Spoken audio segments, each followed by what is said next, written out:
اور شرک کی تردید ہم پڑھ کر آئے، اور مشرکین سے یہ پوچھا گیا کہ تم کس بنیاد پر شرک کر رہے ہو؟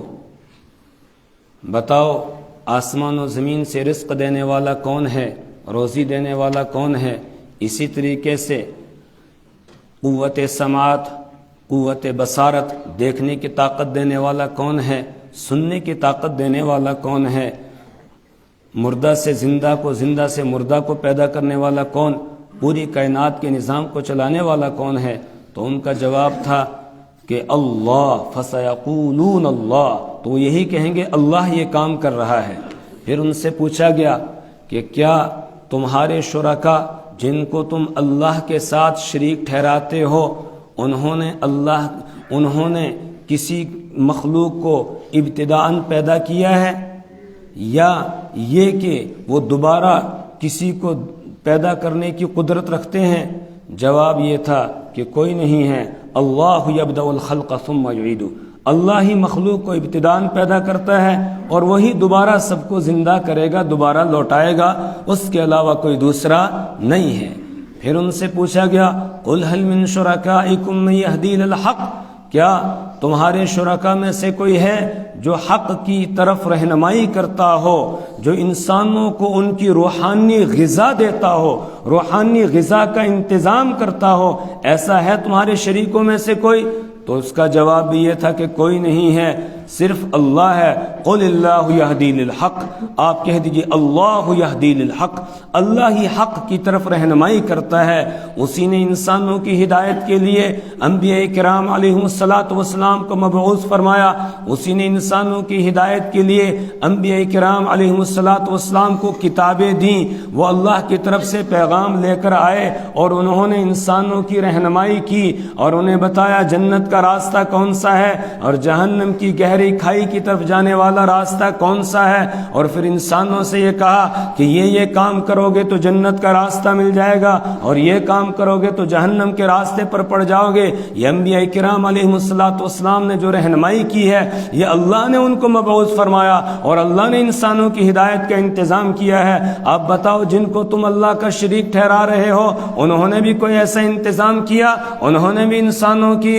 روحانی غذا کا کوئی انتظام کیا ہے؟ نہیں، نہ وہ جسمانی غذا کا انتظام کر سکتے ہیں، نہ روحانی غذا کا انتظام کر سکتے ہیں۔ جسمانی غذائیں دینے والا بھی پروردگار اور روحانی غذاؤں کا انتظام کرنے والا بھی پروردگار ہے۔ پھر آخر کیا ہو گیا؟ لوگ کیوں نہیں مان رہے ہیں؟ اتنے دلائل واضح سامنے آگے، حجت تام ہو گئی، پھر بھی نہیں مان رہے ہیں۔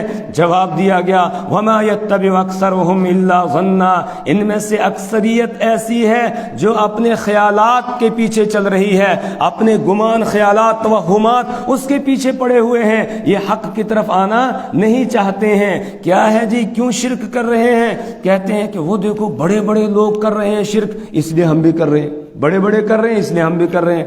ارے کیوں شرک کر رہے ہو؟ ہمارے باپ دادا یہی کرتے آئے اس لیے ہم کر رہے ہیں۔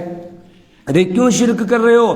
دنیا میں اکثریت ایسی ہے جو شرک کے اندر مبتلا ہے، تو کچھ نہ کچھ تو ہوگا اس لیے ہم کر رہے ہیں۔ کوئی دلیل ان کے پاس شرک کے بارے میں نہیں ہے۔ جن ناموں پر وہ شرک کرتے ہیں ان ناموں کے بارے میں بھی سورہ یوسف میں پڑھیں گے، ان ہی الا اسماء سمیتموها انتم وآباؤکم ما نزل اللہ بها من سلطان، کہا یہ کچھ نام ہیں جو تم نے اور تمہارے باپ دادا نے گھڑ لیے ہیں، اللہ نے اس کے اوپر کوئی دلیل نازل نہیں کی ہے۔ آج بھی جتنے لوگ شرک کرنے والے ہیں، آپ کسی کو سمجھائیں گے، بتائیں گے، آخر اس کا جواب یہی ہوگا نہیں جی میں نے تو اپنے بڑوں کو یہی کرتے ہوئے دیکھا ہے، میں یہی کروں گا، میں اور کچھ نہیں کروں۔ اور کوئی دلیل ہے جی آپ کے پاس؟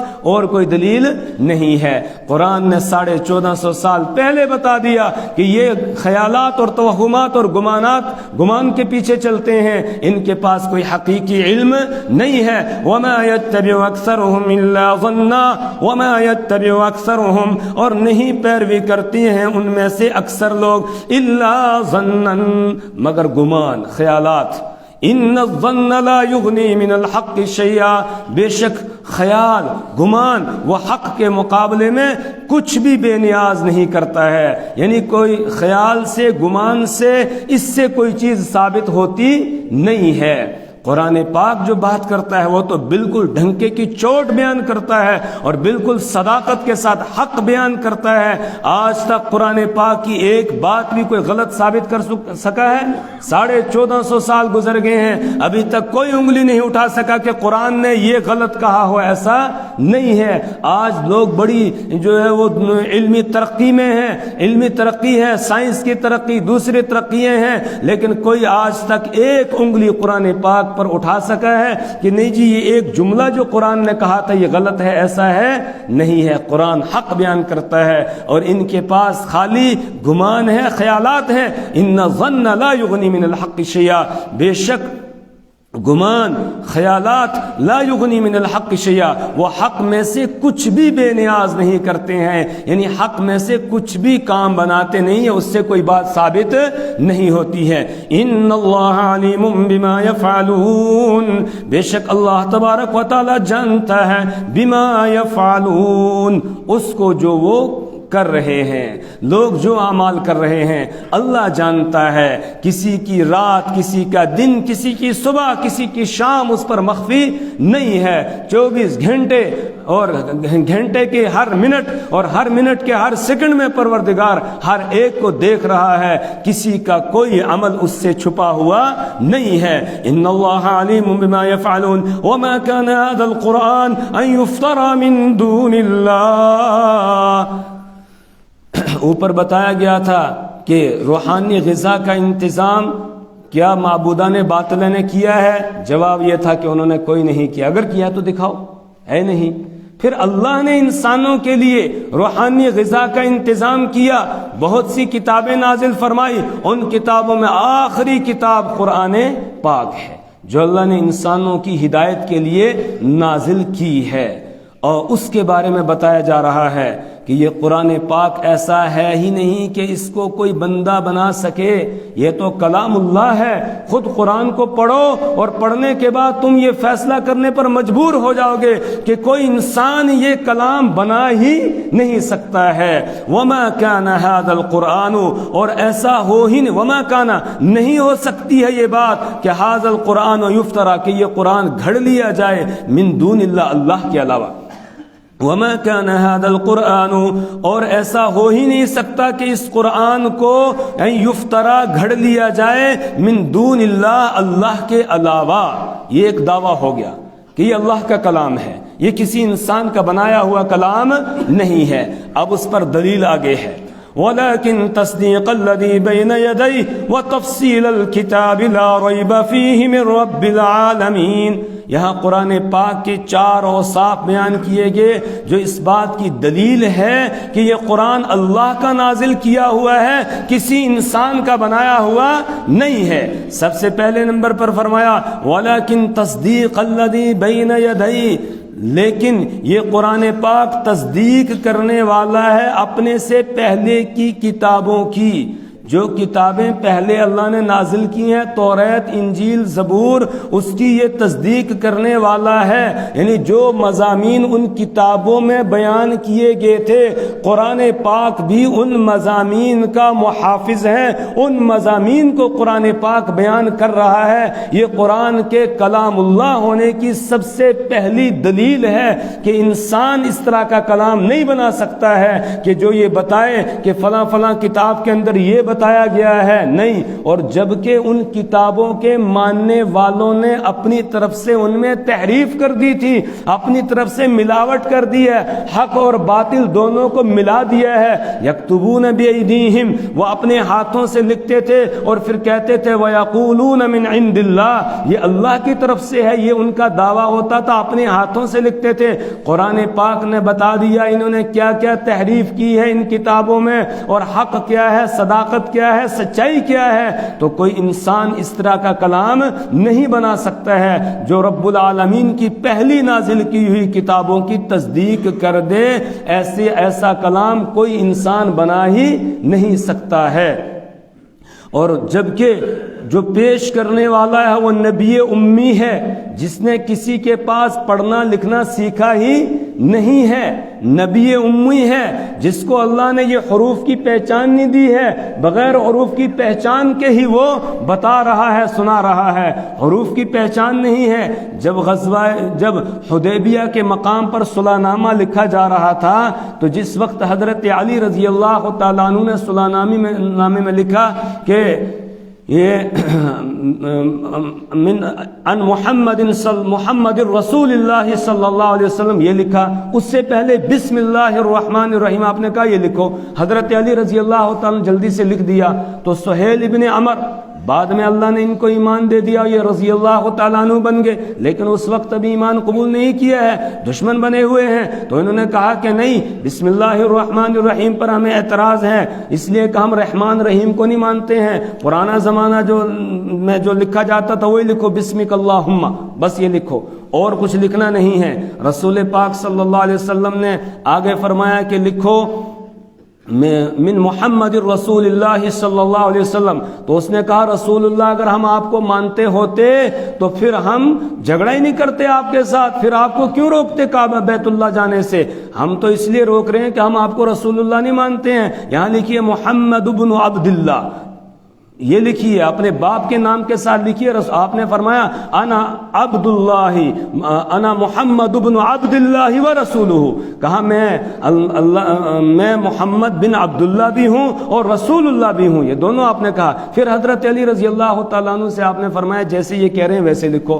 حضرت علی رضی اللہ تعالیٰ نے فرمایا یا رسول اللہ کا لفظ میں نہیں مٹا سکتا, میں اس کو نہیں مٹا سکتا ہوں, آپ خود اس کو مٹائیں, میں نہیں مٹا سکتا ہوں. پھر رسول پاک صلی اللہ علیہ وسلم فرمایا بتاؤ کہاں لکھا ہے, تو بتایا کہ یہ لکھا ہوا ہے. پھر اپنے دست مبارک سے آپ نے اس کو مٹایا اور کہا جیسے یہ کہہ رہے ہیں ویسے لکھو. اللہ جانتا ہے میں اللہ کا رسول ہوں, یہ نہیں مانتے ہیں تو وکفیٰ باللہ شہیدا, اللہ کافی ہے گواہ ہونے کے اعتبار سے. لیکن اس وقت چونکہ صلح نامہ لکھا جا رہا ہے تو اس میں جس طرح یہ کہہ رہے ہیں ویسے لکھو, تو آپ کو دکھایا گیا تب آپ نے مٹایا. تو حروف کی پہچان نہیں, اس کے باوجود آپ یہ کلام بیان فرما رہے ہیں, تو یہ اللہ کے کلام ہونے کی پہلی دلیل ہے کہ تصدیق الذی بین یدیہ, پہلی کتابوں کی یہ تصدیق کر رہا ہے.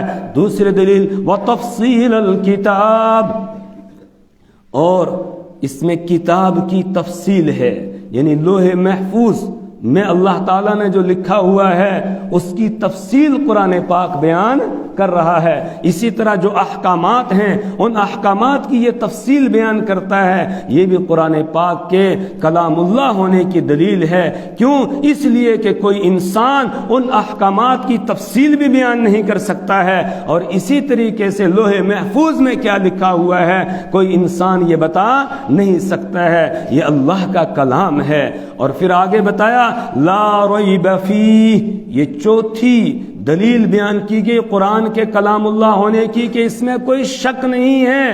قرآن پاک جن مضامین کو بیان کر رہا ہے ان مضامین کو آج تک کوئی غلط ثابت نہیں کر سکا ہے. جس وقت قرآن نازل ہو رہا تھا اس وقت ابھی دنیا نے اتنی علمی ترقی نہیں کی تھی جتنی آج کی ہوئی ہے, جتنی آج سائنس نے ترقی کی ہے. جس وقت قرآن نازل ہو رہا تھا اس وقت سائنس کی اتنی ترقی نہیں تھی, لیکن قرآن پاک نے بتایا یہ بارش جو آتی ہے کہاں سے آتی ہے, کس طرح پروردگار اوپر بادلوں کو جوڑتا ہے اور پھر وہاں سے بارش کو برساتا ہے. انشاءاللہ ہم سورہ نور پڑھیں گے, سورہ نور کے اندر پوری تفصیل کے ساتھ پڑھیں گے یہ بارش کہاں سے آتی ہے, کس طریقے سے پروردگار اس کو برساتا ہے. الم تر ان اللہ یزجی بسحاب, وہاں پر اللہ تعالیٰ نے پوری تفصیل کے ساتھ بیان کیا ہے کس طرح بارش ہوتی ہے. بارش برسنے سے پہلے ٹھنڈی ہوائیں چلتی ہیں, کون سی ہوائیں چلنے کے بعد بارش ہوگی, کون سی ہوائیں چلے تو بارش نہیں ہوگی, یہ ساری تفصیل قرآن پاک نے بیان کی ہے. اور پھر جب ہم دنیا کے اندر آتے ہیں کن مراحل سے ہم گزر کے آتے ہیں. جس وقت قرآن نازل ہو رہا ہے اس وقت ابھی ایکس رے مشین نہیں ہے, اس وقت ابھی الٹرا ساؤنڈ نہیں ہے, اس وقت یہ ساری ترقی جو علمی ترقی آج سائنس کی ترقی ہے یہ اس وقت میں نہیں تھی. لیکن قرآن نے بتایا اس وقت میں کہ کس طریقے سے کن مراحل سے انسان گزر کر آتا ہے.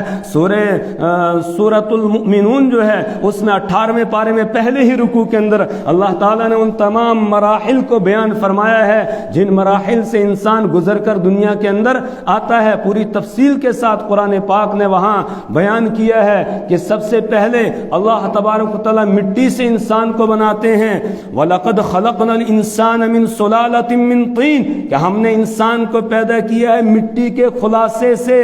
مٹی کا خلاصہ کیا ہے؟ یہ جو غذائیں ہم کھاتے ہیں، ان غذاؤں سے پھر انسان تیار ہوتا ہے۔ کیسے؟ ان سے خون بنتا ہے، خون سے پھر وہ پانی کا قطرہ بنتا ہے جس سے انسان، جو انسان کی اصلیت ہے۔ تو وَلَقَدْ خَلَقْنَا الْإِنسَانَ مِنْ صُلَالَةٍ مِّن طِينٍ، پھر فرمایا ثُمَّ جَعَلْنَاهُ نُطْفَةً فِي قَرَارٍ مَّكِينٍ، پھر ہم اس کو ایک نطفے کی شکل میں بناتے ہیں، ایک ٹھہرنے کی جگہ میں، یعنی رحم مادر کے اندر۔ ثُمَّ خَلَقْنَا النُّطْفَةَ عَلَقَةً، پھر ہم نطفے سے علقہ بناتے ہیں، یعنی ایک خون جم جاتا ہے، اس طریقے سے بناتے ہیں۔ فَخَلَقْنَا الْعَلَقَةَ مُضْغَةً، پھر اس علقہ یعنی جمے ہوئے خون سے ہم ایک بوٹی بنا دیتے ہیں۔ فَخَلَقْنَا الْمُضْغَةَ عِظَامًا، پھر وہ جو گوشت کا لوتھڑا تھا اس سے ہم ہڈیاں بناتے ہیں، اس میں ہڈیوں کو اللہ ظاہر کرتا ہے بالکل باریک دھاگوں کی طرح، بازو کی ہڈیاں ہیں، انگلیاں ہیں، پاؤں ہیں، یہ ساری ہڈیوں کا ایک نقشہ اللہ تعالیٰ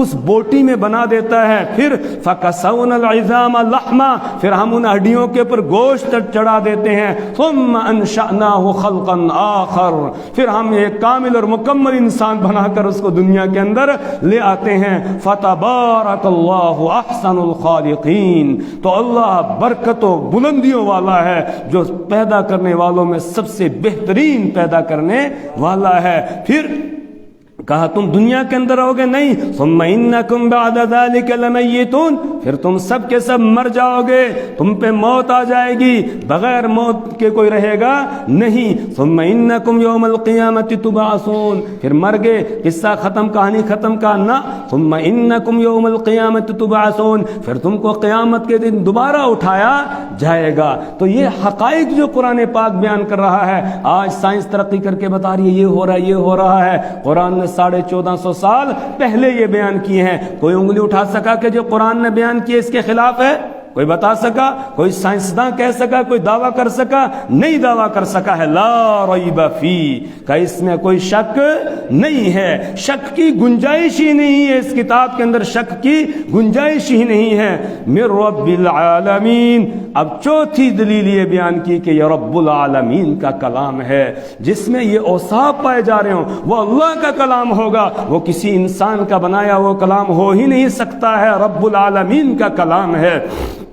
حضرت فاروق اعظم رضی اللہ تعالی عنہ ایمان قبول کرنے سے پہلے ایک رات آئے قرآن سننے کے لیے، جب اللہ کے حبیب محمد عربی صلی اللہ علیہ وسلم تہجد کی نماز میں رات کو قرآن کی تلاوت کرتے، مشرکین چھپ کے سنا کرتے تھے۔ کہتے میں چھپ کے سن رہا تھا تو آپ سورہ حاقہ پڑھتے جا رہے تھے، الحاقۃ ما الحاقہ وما ادراک ما الحاقہ کذبت ثمود وعاد بالقاریہ۔ اتنا انوکھا انداز ہے سورہ حاقہ کا، بلکہ قرآن کی ہر سورت کا، کہ جب آدمی پڑھتا ہے ایسا لگتا ہے جیسے دریا میں بہہ رہا ہو، ایک لہر کے اندر جو ہے بہتا چلا جا رہا ہو۔ تو کہتے ہیں ایک رکوع آپ نے مکمل کیا، میرے جسم کے رونگٹے کھڑے ہو گئے، اور میں نے میری زبان سے کیا دل میں نے یہ سوچا کہ ما شرح ھذا الرجل، یہ آدمی کتنا زبردست شاعر ہے۔ تب تک آپ اگلا رکوع شروع کرتے ہیں اور اس میں پڑھتے ہیں وما هو بقول شاعر، یہ کسی شاعر کا کلام نہیں ہے۔ کہتے ہیں میں نے دل میں سوچا کہ میں نے ادھر ابھی دل کے اندر صرف اتنا سوچا تھا کہ یہ شاعر ہے، اس نے جواب دے دیا آگے سے،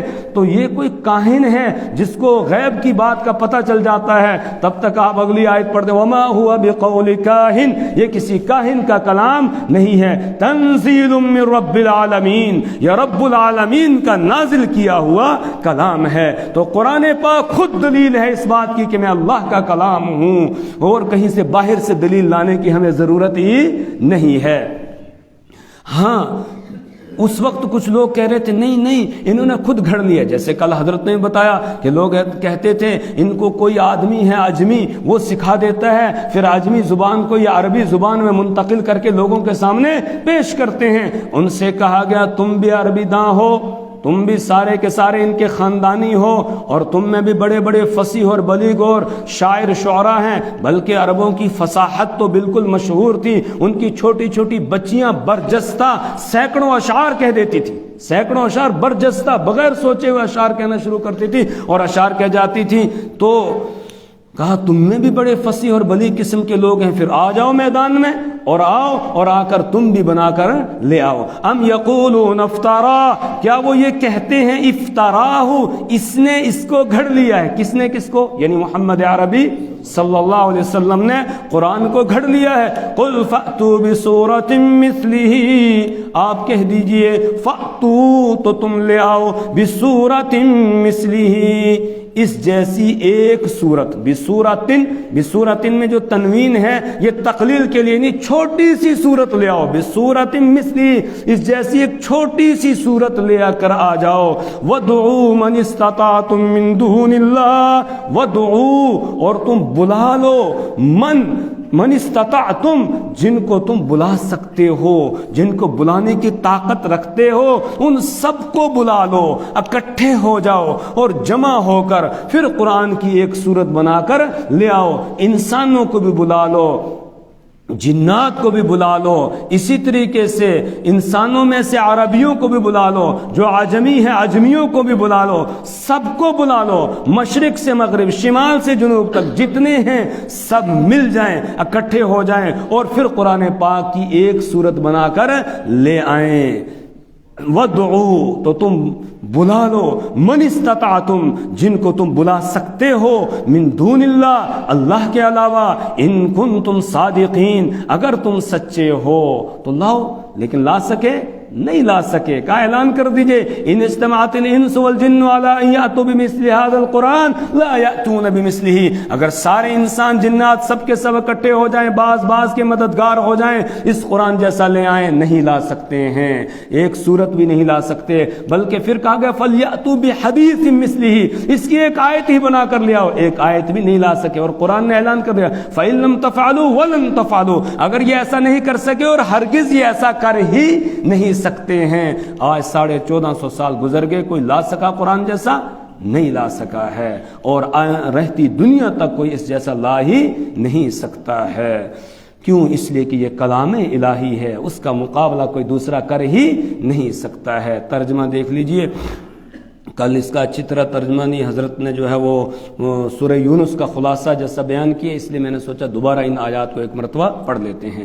وَمَا يَتَّبِعُ أَكْثَرُهُمْ إِلَّا ظَنًّا إِنَّ الظَّنَّ لَا يُغْنِي مِنَ الْحَقِّ شَيْئًا وَمَا يَتَّبِعُ أَكْثَرُهُمْ، اور نہیں پیروی کرتے ہیں ان میں سے اکثر، إِلَّا ظَنًّا، مگر گمان کی، إِنَّ الظَّنَّ لَا يُغْنِي مِنَ الْحَقِّ شَيْئًا، بے شک گمان وہ حق کے مقابلے میں کچھ بھی بے نیاز نہیں کرتا ہے۔ إِنَّ اللَّهَ عَلِيمٌ بِمَا یفعلون، بے شک اللہ تبارک و تعالی جانتا ہے ان تمام کاموں کو جن کو وہ کرتے ہیں۔ وما کان ھذا القرآن، اور یہ قرآن ایسا ہے ہی نہیں، ان یفترا، کہ اس کو گھڑ لیا جائے، من دون اللہ، اللہ کے علاوہ، ولکن تصدیق الذی بین یدیہ، لیکن یہ تصدیق کرنے والا ہے الذی بین یدیہ، ان کتابوں کی جو اس سے پہلے گزری ہیں، وتفصیل کتاب، اور یہ کتاب کی تفصیل کرنے والا ہے، لا ریب فیہ، اس میں کوئی شک نہیں ہے، من رب العالمین، یہ جہانوں کے پروردگار کی طرف سے ہے۔ ام یقولون افطرا، کیا وہ کہتے ہیں افطراہ، کہ اس نے اس کو گھڑ لیا ہے، قل آپ کہہ دیجئے فأتوا بسورۃ مثلہ، کہ تم لے آؤ اس جیسی ایک سورت ہی، وادعوا، اور بلا لو، من استطعتم، جن کو تم بلا سکتے ہو، من دون اللہ، اللہ کے علاوہ، ان کنتم صادقین، اگر تم سچے ہو۔ اللہ سے دعا کریں پروردگار ہمیں اپنی کتاب کی سمجھ اور فہم عطا فرمائے، اللہ تبارک و تعالی ہمیں قرآن کے اسرار و رموز سے واقف کرا دیں، اللہ اعمال صالحہ کی توفیق عطا فرمائے، برے اعمال سے اللہ ہمیں اور ہماری نسلوں کو محفوظ فرمائے۔ سبحان اللہ و بحمدہ، سبحانک اللہم و بحمدک، ونشہد